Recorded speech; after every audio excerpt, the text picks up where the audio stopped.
Na nossa entrevista de estúdio de hoje, a gente fala de economia. A taxa de desemprego em Alagoas subiu quase 2% este ano, segundo o IBGE. O desemprego e a inflação alta são os principais motivos para um fenômeno que vem acontecendo em todo o país. Quase 1 milhão de famílias brasileiras desceu pelo menos um degrau na escala de classes sociais, segundo a Associação de Empresas de Pesquisa. Sobre esse assunto, eu converso agora com o economista Reinaldo Rubem.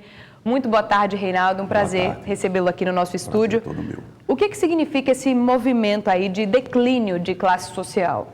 Olha, é exatamente isso que você falou. O que realmente levou a uma melhoria, quer dizer, uma mobilidade das classes de nível mais baixo para um nível intermediário até um pouco mais alto, foi o aumento do emprego formal, não é? A facilidade de acesso a crédito, o aumento real do salário mínimo. Então, esse conjunto de fatores, políticas sociais, principalmente programas como Bolsa Família, a partir de 2015 houve um refluxo disso.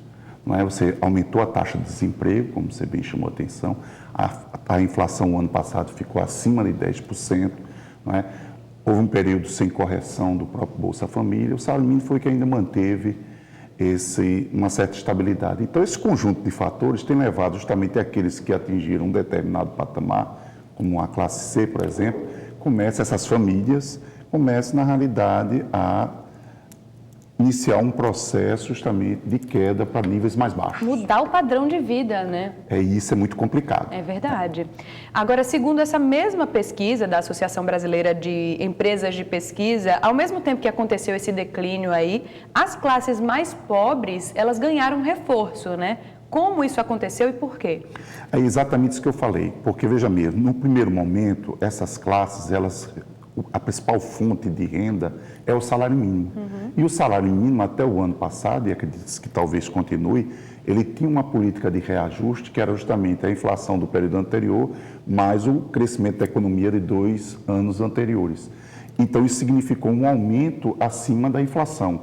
Então, esse segmento de nível justamente mais pobres, eles terminam se beneficiando com isso. Mas acontece que, se a crise ela persiste, não é? Quer dizer, se há continuidade, isso pode aumentar o desemprego e atingir, inclusive, esse segmento da população.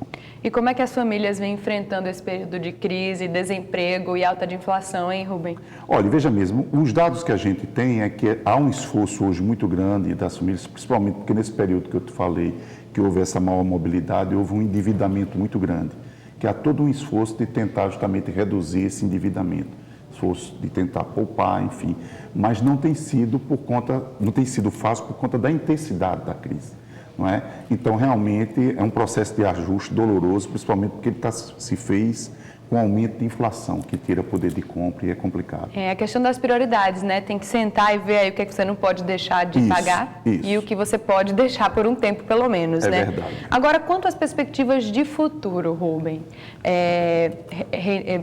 Reinaldo, perdão. Será que a economia vai ficar ainda pior? Ou a gente já chegou ao fundo do poço e daqui para frente é só esse processo mesmo de melhora da economia? Olha, há uma expectativa muito grande entre os analistas que a economia está tendendo a se estabilizar, ou o fundo do poço, como você falou. No próximo ano, existem diferentes cenários. Os mais otimistas trabalham com uma retomada de 2% da economia. Os mais pessimistas, crescimento zero ou muito próximo a zero. Você, qual a sua opinião? Eu diria o seguinte, que existem alguns fatores que levam a gente a acreditar que talvez ela cresça em torno de 1%, como a queda da inflação começa a se observar, na verdade, a própria indústria ajustou seus estoques e isso permite um aumento da produção. As contas externas, né, a gente tem tido exportações que vêm reagindo positivamente à desvalorização cambial. Então, esse conjunto de fatores, o próprio governo não está fazendo um ajuste fiscal tão duro como se imaginava, pode contribuir para que esse cenário de 1% seja uma possibilidade. É o que a gente espera, né? Exatamente. Muito obrigada pelas suas informações. Bom trabalho para o senhor. Muito obrigado. Você também.